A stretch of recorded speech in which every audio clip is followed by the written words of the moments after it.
சொல்லுகிறார். அது மாத்திரமல்ல, கர்த்தர் சொல்லுகிறது என்னவென்றால், நான் யாக்கோபுடைய கூடாரங்களின் சிறையிருப்பை திருப்பி அவன் வாசஸ்தலங்களுக்கு இரக்கம் செய்வேன். நகரம் தன் மண்மேட்டில் மேல் கட்டப்பட்டு அரண்மனை முன்போல நிலைப்படும். அவைகளிலிருந்து ஸ்தோத்திரமும் ஆடல் பாடலின் சத்தமும் புறப்படும். அவர்களை வர்த்திக்க பண்ணுவேன், அவர்கள் குறுகி போவதில்லை.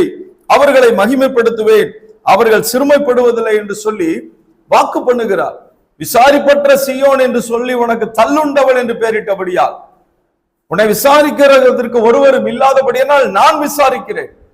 கர்த்தர் விசாரிக்கிற ஒரு தேவன், அவர் உங்களை விசாரிக்கிறவர். அதனால் உங்கள் கவலைகளை எல்லாம் அவர் மேல் வைத்து விடுங்கள் என்று சொல்லி பேதுரு எழுதுகிறார். நிச்சயமாக தேவன் உங்களை விசாரிப்பார். அவர் உங்களை கைவிட மாட்டார்.